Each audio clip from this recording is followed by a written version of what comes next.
Hello दोस्तों, स्वागत है आपका हमारे चैनल डिफेंस अफेयर्स पर। दोस्तों, जब से इंडिया ने अपने इंडिजिनस वेपन्स जैसे कि ब्रह्मोस सुपरसोनिक क्रूज मिसाइल और Astra air to air missile SU-30 MKI compact aircraft पर डिप्लॉय किया है, उसके बाद से इस एयरक्राफ्ट की कॉम्पैक्ट कैपेबिलिटी और ज्यादा बूस्ट हो गई है। और इसी को लेकर इस SU-30 MKI fighter aircraft squadron के कमांडिंग ऑफिसर कैप्टन अर्पित काला ने ये कहा है कि इस तरह के इंडियन वेपन्स को सुखोई पर डिप्लॉय करके इंडिया ने अपनी कॉम्बैट कैपेबिलिटीज को किसी और ही लेवल पर पहुंचा दिया है।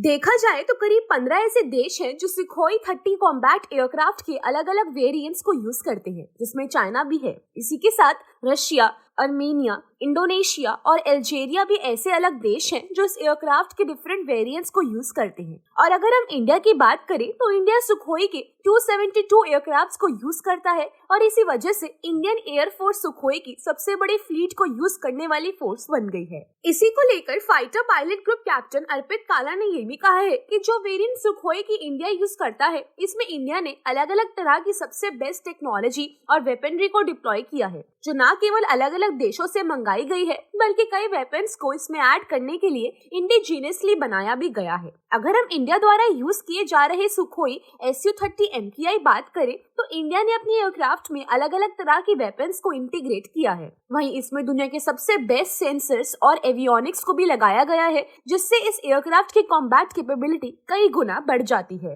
और केवल इतना ही नहीं, इस एयरक्राफ्ट में इंडिजिनस एयर टू एयर और एयर टू ग्राउंड वेपन्स को ऐड करके इस मिसाइल को दुनिया का बेस्ट एयरक्राफ्ट बना दिया गया है। इंडिया द्वारा बनाए गए ब्रह्मोस सुपरसोनिक मिसाइल को इंडियन SU-30 पर इंटीग्रेट करके 700 किलोमीटर और इससे भी ज्यादा दूर के टारगेट को स्ट्राइक किया जा सकता है। वहीं एस्ट्रा मार्क 1 मिसाइल भी 100 किलोमीटर के टारगेट को बड़ी आसानी से मार सकता है। इसी के साथ इसकी कैपेबिलिटीज को और बढ़ाने के लिए इस मिसाइल की स्ट्राइकिंग रेंज को 300 किलोमीटर तक भी बढ़ाया जाएगा। कैप्टन अर्पित काला का ये भी कहना है कि इस एयरक्राफ्ट को न केवल वॉर के समय बल्कि एयर क्रू की ट्रेनिंग के लिए भी यूज किया जाता है। और अगर हम देखें तो इंडियन एयर फोर्स की ट्रेनिंग दुनिया में सबसे बेस्ट ट्रेनिंग कंसिडर की जाती है और इस ट्रेनिंग के लिए सुखोई का इस्तेमाल करना अपने आप में ही बहुत बड़ी बात है। तो दोस्तों, आप क्या कहना चाहेंगे इस बारे में, हमें कमेंट्स के जरिए जरूर बताइएगा। और अगर वीडियो अच्छा लगा हो तो वीडियो को लाइक करें और हमारे चैनल को सब्सक्राइब करें।